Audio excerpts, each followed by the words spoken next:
एक सन्यासी जिस दिन मरा उसी दिन एक वैश्या भी मरी। दोनों ही आमने सामने रहते थे। देवदूत वाले लोग लेने आए तो सन्यासी को नरक की तरफ ले जाने लगे और वैश्या को स्वर्ग की तरफ। सन्यासी ने कहा, रुको रुको, लगता है तुमसे कोई भूल हो गई।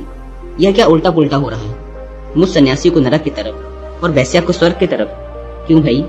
जरूर आपको ऊपर से संदेश लेने में कोई भूल चूक हो गई है। संसार का इतना बड़ा काम है, भूल चूक हो सकती है। जब यहाँ छोटे मोटे राजा इतनी बड़ी बड़ी भूलें कर देते हैं तो पूरे विश्व की व्यवस्था में भूल हो जाना कुछ आश्चर्य की बात नहीं है। इसलिए तुम लोग फिर से पता लगा कर आओ। जरूर मुझे स्वर्ग और इस वैश्या को नरक ही मिला होगा। शक तो देवदूतों को भी हुआ। उन्होंने कहा, भूल कभी हुई तो नहीं, लेकिन मामला तो साफ दिखता है कि यह वैश्या है और तुम सन्यासी हो। इसे नरक और तुम्हें स्वर्ग ही मिलना चाहिए। लेकिन भूल हमसे हुई नहीं। संदेश हमने साफ साफ सुना था और सन्यासी मानने को तैयार नहीं थे, इसलिए वे गए। लेकिन फिर से खबर आई कि कोई भूल चूक नहीं हुई। जो होना था वही हुआ है। वैश्या को स्वर्ग में ले जाओ, सन्यासी को नरक में डाल दो, और अगर ज्यादा ही जिद करे तो उसे समझा देना कि इन कारणों की वजह से उसे नरक में डाला जा रहा है। देवदूत फिर से सन्यासी को नरक की तरफ ले जाने लगे, लेकिन सन्यासी जिद पे अड़ गया तो देवदूतों को कारण बताना पड़ा। कारण यह था कि सन्यासी रहता तो मंदिर में था, लेकिन सोचता सदा वैश्या की था। भगवान की पूजा तो करता था, आरती भी उतारता था, लेकिन मन में प्रतिमा वैश्या की होती थी। और जब वैश्या के घर में रात राग रंग होता, बाजे बजते, नाच होता, हंसी के ठहाके उठते, नशे में डूबकर लोग उन्माद होते, तो उसको ऐसा लगता था जैसे कि मैंने अपना जीवन व्यर्थ ही गंवाया। आनंद जब वहाँ है तो मैं यहाँ क्या कर रहा हूँ, इस निर्जन में बैठा, इस खाली मंदिर में, यह पत्थर की मूर्त के सामने। पता नहीं भगवान है भी कि नहीं। उसे हमेशा यही शक पैदा होता और रात जाग कर वह करवटें बदलता और वैश्या को भोगने के सपने देखता। लेकिन वैश्या की हालत ठीक इसके विपरीत थी। वह थी तो वैश्या, लोगों को रिझाती भी, नाचती भी, पर मन उसका सदा मंदिर में लगा रहता। जब जब मंदिर की घंटियां बजती तो वह सदा यही सोचती कि कब मेरे इस भाग्य का उदय होगा कि मैं भी मंदिर में प्रवेश कर सकूंगी।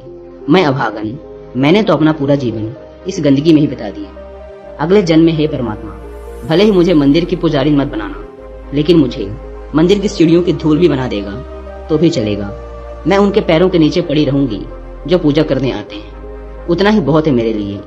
जब मंदिर में सुगंध उठती धूप की तो वह आनंद मग्न हो जाती। वह कहती, यह भी क्या कम सौभाग्य है कि मैं अभी भी मंदिर के इतनी निकट हूँ। बहुत से लोग हैं जो मंदिर से दूर रहते हैं। माना कि मैं बहुत बड़ी पापिन हूँ, लेकिन कम से कम मेरे पास इतना सौभाग्य तो है कि मैं रोज सुबह शाम मंदिर के बाहर से दर्शन कर सकूं। हर रोज जब पुजारी मंदिर में पूजा पाठ और आरती किया करते तो वह आंख बंद करके चुपचाप बैठ जाती और पूरे ध्यान से मंदिर से आने वाली आरती पूजा की आवाजों को सुना करती और मन ही मन अपने कर्मों के लिए पश्चाताप करती। वह ईश्वर से क्षमा मांगती।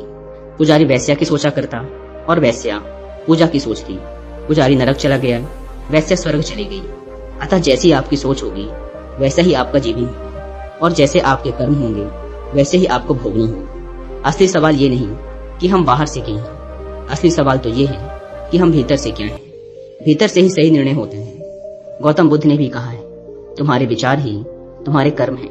अतः अगर हमारे विचार ही बुरे हैं तो कर्म तो बुरे होने ही हैं। हमारे विचारों में बड़ी शक्ति है। ये विचार ही हैं जो एक इंसान को महान और दूसरे को शैतान बना देते हैं। इसलिए विचारों की शक्ति को समझना और इन विचारों पर ध्यान देना बेहद आवश्यक है। हमारी सकारात्मक सोच, सकारात्मक संवाद और सकारात्मक कार्यों का असर हमें सफलता की ओर अग्रसर करते हैं। वही निराशा तथा नकारात्मक संवाद व्यक्ति को अवसाद में ले जाते हैं, क्योंकि विचारों में बहुत शक्ति होती है। हम क्या सोचते हैं इस बात का हमारे जीवन पर बहुत गहरा असर होता है। इसीलिए अक्सर निराशा के क्षणों में मनोवैज्ञानिक भी सकारात्मक संवाद एवं सकारात्मक कहानियों को पढ़ने की सलाह देते हैं। हमारे सकारात्मक विचार ही मन में उपजे निराशा के अंधकार को दूर करके आशाओं के द्वार खोलते हैं। स्वामी विवेकानंद जी कहते हैं, हम वो हैं जो हमारी सोच ने हमें बनाया है। इसलिए इस बात का ध्यान रखिए कि आप क्या सोचते हैं, क्योंकि शब्द गौण है किंतु विचार दूर तक यात्रा करते हैं। हमारा व्यक्तित्व विचार और चिंतन से बनता है। यह हमारे जीवन के अब तक के चिंतन और समस्त विचारों का प्रतिफल होता है। हम विचारों द्वारा ही उन्नति कर जीवन के उच्चतम लक्ष्य प्राप्त कर सकते हैं। जीवन वैसा ही होता है जैसा हमारे विचार उसे बनाते हैं। ऐसा इसलिए होता है क्योंकि यह विचारों का दर्पण है। इस प्रकार विचार जीवन की आधारशिला है। हमारे पास कितना भी धन, दौलत और समृद्धि क्यों न हो, परंतु यदि हमारे विचार और चिंतन में हर समय धन की लालसा बनी रहती है तो हमसे बड़ा गरीब इस दुनिया में कोई नहीं मिलेगा। इसके विपरीत हम फकीर होते हुए भी यदि संतोषी स्वभाव के हैं तो सुखी जीवन बिता सकते हैं। भय और शंका के विचार रहने पर हम किसी भी कार्य को करने से पहले ही असफलता की शंका से ग्रस्त हो जाते हैं। ऐसी स्थिति में हमें सफलता कैसे मिल सकती है? जीवन में सफलता प्राप्त करने के लिए विचारों में सकारात्मकता और दृढ़ता का होना बहुत ही आवश्यक है। विषम परिस्थितियों में भी संतुलित मानसिक स्थिति